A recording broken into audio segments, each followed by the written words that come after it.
Hi friends, welcome to Amigos IAS. మొదటిసారి మన YouTube ఛానల్ని చూస్తున్న ప్రతి ఒక్క అభ్యర్థి ఇప్పుడే మన ఛానల్ని సబ్స్క్రైబ్ చేయండి. పోటీ పరీక్షలకు ప్రిపేర్ అవుతున్న ప్రతి ఒక్క ఆస్పిరెంట్కి మీ ఫ్రెండ్స్ అందరికీ ఈ వీడియో లింక్ని షేర్ చేయండి.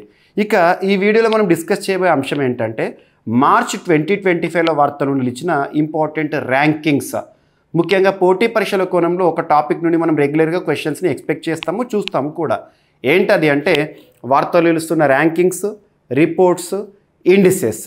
వీటి గురించి మనం చాలాసార్లు క్వశ్చన్స్ని చూస్తూనే ఉంటాము. ఇక్కడ అబ్జర్వ్ చేస్తే ఈ వీడియోలో ఒక 4 టాపిక్స్ గురించి చూద్దాము. ఏదైనా ఒక ర్యాంకింగ్ లేదా ఇండిసెస్ లేదా రిపోర్ట్స్, వీటి గురించి మనం చదివేటప్పుడు ఏ పాయింట్స్ పైన ఫోకస్ చేయాలంటే ఆ ర్యాంకింగ్స్కి సంబంధించిన ఇండెక్స్ లేదా రిపోర్ట్, దాని యొక్క పేరేంటి, వార్తలు నిలిచిన ఆ సూచికి సంబంధించి కానివ్వండి లేదా ఆ రిపోర్ట్కి సంబంధించి కానీ పేరేంటో చూడాలి. సెకండ్ వచ్చేసేసి ఏ సంస్థ ఆ సూచీని లేదా ఆ నివేదికను విడుదల చేస్తూ ఈరోజు వార్తల్లోకి వచ్చింది. నెక్స్ట్ వచ్చేసి ఆ సంస్థ యొక్క ప్రధాన కేంద్రం ఎక్కడ ఉంది. నెక్స్ట్ వచ్చేసి అందులో టాప్ పొజిషన్లో నిలిచిన దేశం ఏంటి లేదా దేశాలేంటి.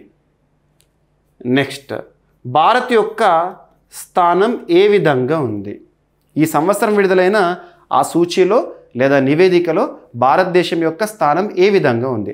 ఇంకా కొన్నిటి విషయానికి వస్తే కొన్నిటికి సంబంధించి మాత్రం కంపారిటివ్ స్టడీ కూడా చూడాలి. అంటే గతంలో భారతదేశం యొక్క స్థానం లేదా ర్యాంక్ ఏ విధంగా ఉండేది, ఇప్పుడు ఏ విధంగా ఉంది, పురోగత లేదా తిరోగత, ఇంకా దిగజారిందా, ఇలాంటివి చూడాలి. నెక్స్ట్ వచ్చేసి ఆ రిపోర్ట్ లేదా సూచీని విడుదల చేయడానికి ఈ సంస్థ ఎన్ని దేశాలు కన్సిడర్ చేసింది లేదా ఏ అంశాలను పరిగణలోకి తీసుకుంది, ఇలాంటివి మనం మిస్లేనియస్గా చూడవచ్చు. ఓకేనా, గుర్తుపెట్టుకోండి. ఇక్కడ అబ్జర్వ్ చేస్తే name of the particular index or report that is in news. Which international organisation releases that particular index or report that is in news now. Where is the headquarter of that particular international organization that is in news releasing this particular report or index? What are the top placed countries in that particular report or index? What is the position of India? Comparative study. And what are the indicators or parameters considered to release this particular report or index? ఈ points మనం చూస్తే సరిపోతుంది. ఇక్కడ observe చేస్తే సింపుల్గా global terrorism index వార్తలు నిలిచిన సూచీ పేరు ఇది. ప్రపంచ తీవ్రవాద సూచి అంటాం తెలుగులో. గ్లోబల్ టెర్రరిజం ఇండెక్స్ 2025 వార్తలు నిలిచిన సూచీకి సంబంధించి కానీ ఆ రిపోర్ట్కి సంబంధించి కానీ పేరు ఎందుకు చూడమని చెప్పానంటే ఇక్కడ 2025 ఇయర్ ఇస్తున్నాడా, 2024 ఇయర్కి సంబంధించిందా చూడాలి. కొన్ని రిపోర్ట్స్ కానీ ఇండిసెస్ కానివ్వండి ఈ సంవత్సరం 2025లోనే రిలీజ్ అవ్వచ్చు, కానీ 2024కి సంబంధించి ఇవ్వచ్చు. నంబర్ 2024 ఉండొచ్చు. అంటే 2024కి సంబంధించి 2025లో రిలీజ్ అవుతుంది, 2025కి సంబంధించి 2026లో రిలీజ్ అవ్వచ్చు. అలా మనం హ్యూమన్ డెవలప్మెంట్ ఇండెక్స్ అలాంటివి చూస్తూ ఉంటాము. ఓకేనా. సో ఇయర్ అనేది మనకి ఇంపార్టెంట్. ఎగ్జామినేషన్లో అడిగినప్పుడు ఏ ఇయర్కి సంబంధించి ర్యాంక్ అడుగుతున్నాడో మనం కొంత క్షుణ్ణంగా అబ్జర్వ్ చేయాల్సి ఉంటుంది. సో పేరు చూస్తే మనకి ఇంకొకటి ఏమర్థమవుతుందంటే గ్లోబల్ అంతర్జాతీయ స్థాయిలో విడుదలైన ర్యాంకింగ్. సింపుల్గా టెర్రరిజం తీవ్రవాదానికి సంబంధించి ప్రపంచంలో తీవ్రవాదం ఎలాంటి ప్రభావాన్ని చూపిస్తోంది, తీవ్రవాద ప్రభావిత దేశాలు ఏంటి అంటే ఇందులో టాప్ పొజిషన్లో ఉన్న దేశాలు మంచి విషయంలో టాప్లో ఉన్నట్టు కాదు, తీవ్రవాదం బారిన పడి మగ్గుతూ ఉన్న దేశాలు అన్నట్టు. అంటే ఇందులో టాప్లో ఉన్న కంట్రీస్లో ఎక్కువగా టెర్రరిజంని మనం చూసే అవకాశం ఉంటుంది. ఓకేనా, గుర్తుపెట్టుకోండి. మరి ఈ సూచిని విడుదల చేస్తూ ఏ సంస్థ వార్తల్లోకి వచ్చింది అంటే IEP, institute for economics and peace. IEP అనే సంస్థ, ఆ సంస్థ యొక్క ప్రధాన కేంద్రం ఎక్కడ ఉంది అంటే సిడ్నీ, ఆస్ట్రేలియా కేంద్రంగా పనిచేస్తుంది. ఓకేనా. మరి ఈ సూచీలో భారతదేశం యొక్క స్థానం ఎంత ఈ సంవత్సరం విడుదలైన ఈ ఇండిసెస్లో అంటే 14th పొజిషన్, గుర్తుపెట్టుకోండి. ఓకేనా. So in the global terrorism index 2025 which was published by institute of economics and peace, the headquarter is in Sydney. India ranked 14th among the most terrorism impacted countries. తీవ్రవాద ప్రభావిత దేశాల్లో భారతదేశం 14th పొజిషన్లో ఉందంట. ఓకేనా. మరి top పొజిషన్లో top 3లో ఉన్న దేశాలు ఏంటంటే బుర్కినా ఫాసో లేదా బర్కినా ఫాసో అంటాం, Pakistan, and Syria occupied top 3 positions. ఇక్కడ మనం అబ్జర్వ్ చేస్తే టాప్ 3లో ఉంటాయంటే మనకి ఎప్పుడు కూడా టాప్లో ఉండే కంట్రీస్ అన్నిట్లలోనూ అద్భుతమని చెప్పలేము. కొన్ని విషయాల్లో టాప్లో ఉండాలి, కొన్ని విషయాల్లో బాటంలో ఉండాలి. ఈ సూచీలో బాటంలో ఉండే కంట్రీస్ తీవ్రవాదం లేనటువంటి దేశాలు అన్నట్టు. టాప్లో ఉన్న కంట్రీస్ ఎక్కువగా తీవ్రవాద సమస్యలతో ఇబ్బంది పడుతున్న దేశాలని మనం అర్థం చేసుకోవాల్సిన అవసరం ఉంటుంది. గుర్తుపెట్టుకోండి. ఓకేనా? మరి ఇక్కడ అబ్జర్వ్ చేస్తే భారతదేశం యొక్క స్థానం ఎంత అని అడగవచ్చు. సో ఇంకా కొంత డెప్త్గా వెళ్తే గ్లోబల్ టెర్రరిజం ఇండెక్స్ 2025ని విడుదల చేసిన సంస్థ 163 దేశాలను కన్సిడర్ చేసి ర్యాంకింగ్స్ అనేది ఇవ్వడం జరిగింది. అందులో ఇండియా పొజిషన్ ఏంటో చూడండి, టాప్ పొజిషన్లో ఉన్నవేంటో చూడండి. ఉగ్రవాద ప్రభావిత దేశాల సంఖ్య 58 నుండి 66కు పెరిగిందంట ఈ నివేదిక చెప్తోంది. ఇది దాదాపు ఒక దశాబ్ద కాలంగా తగ్గుముఖం పట్టిన ధోరణిని తిరిగి మళ్లించుకుందంట. ఇస్లామిక్ స్టేట్ ఇప్పటికీ అత్యంత ప్రాణాంతక ఉగ్రవాద సంస్థగానే కొనసాగుతుంది. ఐఎస్ఐఎస్ అంటాం కదా. సో ఐఎస్ఐఎస్ సంస్థ ఉగ్రవాద సంస్థగా ఇంకా కూడా ఇంపాక్ట్ చూపిస్తూనే ఉందంట. ఓకేనా? సో ఇది చూడడానికి సరిపోతుంది. ఈ స్లైడ్ అనేది మనకు ఇంపార్టెంట్. ఏదైనా రిపోర్ట్ కానీ ఇండిసెస్ కానీ మనం చూస్తున్నప్పుడు వాటికి సంబంధించిన కవర్ పేజ్ ఏ విధంగా ఉందో చూడాలి. ఫస్ట్ కవర్ పేజ్ ఇది. ఓకేనా? ఇక నెక్స్ట్ వచ్చేసేసి ఇంకొక ర్యాంకింగ్ సంబంధించి global free speech index rankings. Free speech అంటాం అనగానే మనకు కాన్స్టిట్యూషన్ నేర్చుకున్న ఆస్పిరెంట్స్ అందరికీ కూడా ఏం గుర్తొస్తుంది? Part 3 of Indian constitution. దేశంలోని అత్యున్నత చట్టమైన రాజ్యాంగంలో 3వ భాగం ఆర్టికల్ 12 నుండి 35 వరకు మనం ప్రాథమిక హక్కుల గురించి నేర్చుకుంటాం కదా. అందులో ఆర్టికల్ 19 క్లాస్ 1A భావ ప్రకటన స్వేచ్ఛ హక్కుకు సంబంధించి. సో మన భారతదేశంలో భావ ప్రకటన స్వేచ్ఛ హక్కు అనేది రాజ్యాంగం మనకిచ్చిన ప్రాథమిక హక్కు. ఇలా లింక్ చేసుకోవాలి. ఓకేనా? సో ఇక్కడ అబ్జర్వ్ చేస్తే ఏ సంస్థ విడుదల చేసింది? ఫ్యూచర్ ఆఫ్ ఫ్రీ స్పీచ్ అనే ఒక సంస్థ రిలీజ్ చేసింది. ఆ సంస్థ రిలీజ్ చేసిన ఇండెక్స్ ప్రకారం, ర్యాంకింగ్స్ ప్రకారం భారతదేశము 33 దేశాల్లో 24వ స్థానంలో ఉందంట. ఈ సంస్థ వాస్తవంగా ఆన్లైన్ వేదికగా రిపోర్ట్ని ప్రిపేర్ చేసింది, ఆన్లైన్ సర్వే నిర్వహించింది. 33 దేశాలను కన్సిడర్ చేసింది. అందులో భారతదేశం 24వ స్థానంలో ఉందంట. స్కోర్ ఎంత అని అడుగుతారు. 62.6.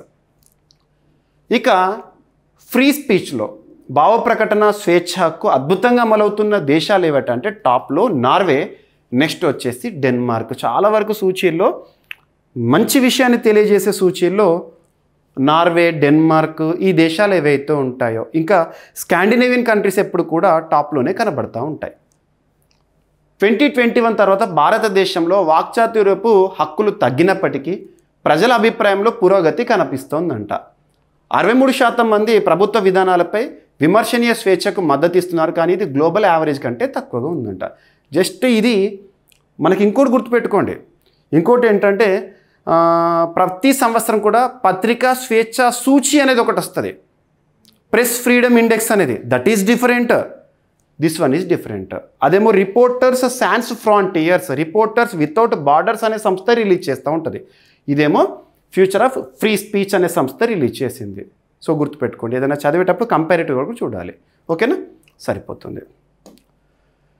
ఇక వరల్డ్ హ్యాపీనెస్ రిపోర్ట్, ప్రపంచంలో ఏ దేశంలో ప్రజలు సంతోషంగా లేదా ఆనంద పరిస్థితుల్లో ఉంటున్నారు అని చెప్పే నివేదిక.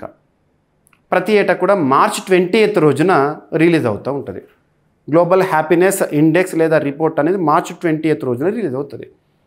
మరి ఇక్కడ అబ్జర్వ్ చేస్తే ఇందులో భారతదేశం ఈ సంవత్సరం 118th పొజిషన్లో ఉంది, 118వ పొజిషన్లో ఉంది. లాస్ట్ ఇయర్ అబ్జర్వ్ చేస్తే 126th పొజిషన్లో ఉంది. అంటే దాదాపు ఎన్ని స్థానాలు మన భారతదేశము టాప్లోకి వచ్చింది అంటే దాదాపు 8 స్థానాల్లో మనం పురోగతి సాధించాము. 118, 126. లాస్ట్ ఇయర్ 126లో ఉంటే ఇప్పుడు 118, అంటే టాప్లోకి వెళ్ళాము ఇంకా. సో మంచి పురోగతి సాధించామని చెప్పుకోవచ్చు లాస్ట్ టైంతో కంపేర్ చేస్తే. ఓకేనా? సో ఇక్కడ అబ్జర్వ్ చేస్తే సో ఇవన్నీ కూడా టాప్ కంట్రీస్. ప్రతి సంవత్సరం లాగే ఈ సంవత్సరం కూడా ఫిన్లాండ్ టాప్లో నిలిచింది, ఫిన్లాండ్ టాప్ ప్లేస్లో నిలిచింది. గుర్తుపెట్టుకోండి. ఓకేనా? దాదాపు 8th కన్సిక్యూటివ్ 8వసారి వరుసగా ఫిన్లాండ్ ఈ సూచీలో టాప్ పొజిషన్లో నిలిచిందంట. ఓకేనా? సో మరి ఈ సూచీని విడుదల చేసిన వారెవరు అంటే well being research centre, university of Oxford పరిధిలోని వెల్ బీయింగ్ రీసెర్చ్ సెంటర్ వారు. మరియు ఎవరి సహకారంతో అంటే sustainable development solutions network. So యుఎన్కి సంబంధించి వీరిద్దరు కూడా కలిసి సంయుక్తంగా ఈ సూచిని లేదా ఈ ర్యాంకింగ్స్ని విడుదల చేశారు. ఏ పారామీటర్స్ తీసుకున్నారు అంటే దాదాపు 6 parameters, 6 indicators were considered to release this particular report. 6 ప్రమాణాలను తీసుకున్నారు. ఏంటి 6 ప్రమాణాలు అంటే GDP per capital, social support, healthy life expectancy and freedom to make life choices and generosity, perceptions of corruption. ఇలాంటి అంశాలను తీసుకొని వాస్తవంగా సూచి అంటే ఏంటంటే ఏదో ఒక ఇండికేటర్ని తీసుకొని ర్యాంకింగ్స్ ఇవ్వరు. 2, 3 కొన్ని సూచీల విషయానికి వస్తే వందలాది ఇండికేటర్స్ తీసుకొని యావరేజ్ స్కోర్ అనేది ఇచ్చేసేసి ర్యాంకింగ్స్ అనేవి ఇస్తూ ఉంటారు, గుర్తుపెట్టుకోండి. మరి ఇందులో భారతదేశం యొక్క స్థానం ఎంత? India 118 out of 147 countries consider. 147 దేశాల్లో భారతదేశము 118వ స్థానంలో ఉంది. 147 దేశాలు అంటే అన్ని దేశాల్లోనే తీసుకున్నారు అన్నట్టు. ఈ ఇండికేటర్ తీసుకొని 147 దేశాలను ఆధారంగా తీసుకొని ర్యాంకింగ్స్ రిలీజ్ చేశారు. మరి ఇక్కడ అబ్జర్వ్ చేస్తే మన చుట్టుపక్కల దేశాలు ఎలా ఉన్నాయి? నేపాల్ 92nd పొజిషన్లో ఉంది, పాకిస్తాన్ వచ్చేసి 109th, Myanmar 126th, Sri Lanka 133rd, Bangladesh 134th. గత సంవత్సరం భారతదేశం 126వ స్థానంలో ఉంది, ఈ సంవత్సరం 118th. భారతదేశం యొక్క స్థానము ఈ సూచీలో పురోగతి సాధించిందా, తిరోగతి ఇంకా దిగజారిందని అడుగుతారు. 8 స్థానాలు ఎగబాకింది. ఓకేనా? సో వరల్డ్ హ్యాపీనెస్ రిపోర్ట్ 2025 ప్రకారం ఫిన్లాండ్ వరుసగా 8వసారి ప్రపంచంలోని అత్యంత ఆనందమైన దేశంగా నిలిచింది. యూరోపియన్ దేశాలు ర్యాంకింగ్లో టాప్ 20లో అధికంగా స్థానం దక్కించుకున్నాయంట. కోస్టారికా మరియు మెక్సికో తొలిసారిగా టాప్ 10లోకి ప్రవేశించాయి. వాటి స్థానాలు వరుసగా 6వ మరియు 10వ స్థానాల్లో ఉన్నాయంట. ఇక ఆనంద స్థాయిలో తగ్గుదల విషయానికి వస్తే అమెరికా చాలా మార్పు కనబడింది. అమెరికా 24th పొజిషన్కి పడిపోయిందంట. ఇది ఇప్పటివరకు అత్యల్ప ర్యాంక్ అమెరికాకి. 2012లో 11వ స్థానంలో ఉన్న అమెరికా ఇప్పుడు 24వ స్థానం. రాను రాను రాను అమెరికా స్థానం అనేది దిగజారుతోంది. హంగేరీ 69వ స్థానంలో ఉంది. ఇది చైనాకు వెంటనే తర్వాతి స్థానం అంట, గుర్తుపెట్టుకొని. మళ్ళీ బాటంలో అన్నిటికంటే సంతోషమే లేని, ఆనందమే లేని దేశం ఏదైనా ఉందా అంటే మరొకసారి బాటంలో ఈ సూచిలో ఆఫ్ఘనిస్తాన్, తాలిబాన్ల హస్తగతమైన ఆఫ్ఘనిస్తాన్. ఇది గుర్తుపెట్టుకోండి. ఓకేనా? సో ఈ విధంగా మనకు ఎగ్జామినేషన్లో అడగవచ్చు. అండ్ ఇక్కడ అబ్జర్వ్ చేస్తే టాప్ పొజిషన్లో ఎవరైనా అడుగుతారు. సో రిపోర్ట్ పేరు గుర్తుంచుకొని టాప్ పొజిషన్ ఎవరు, ఎనఫ్. ఇక నెక్స్ట్ రీసెంట్గా మార్చ్ మంత్లో రిలీజ్ అయిన ఇంకొక ర్యాంకింగ్స్ అనుకోండి. అమెరికా కేంద్రంగా పనిచేసిన ఒక సంస్థ సర్వే చేసి విడుదల చేసిన ర్యాంకింగ్స్. ప్రపంచంలో అత్యంత ప్రమాదకర రహదారులు కలిగిన దేశం ఏది అని అడుగుతారు. భారతదేశం యొక్క స్థానం ఎంత అడుగుతారు. ఈ సర్వే చేసిన వారు ఎవరు? సో జుటోబీ అనే ఒక సంస్థ, అమెరికాకు చెందిన సంస్థ, అమెరికాకు సంబంధించి రోడ్డు భద్రతా సంస్థ. వారు రీసెంట్గా నిర్వహించారు సర్వే. ప్రపంచంలో 53 దేశాలను కన్సిడర్ చేసి ట్రాఫిక్ కానివ్వండి, రోడ్డు ప్రమాద పరిస్థితులు సేఫ్టీగా ఉన్నాయా, ఎలా ఉన్నాయని చెప్పేసి సర్వే చేశారు. ఇందులో ప్రపంచంలో అత్యంత ప్రమాదకరమైన రహదారులు కలిగిన దేశంగా దక్షిణాఫ్రికా ఉందంట.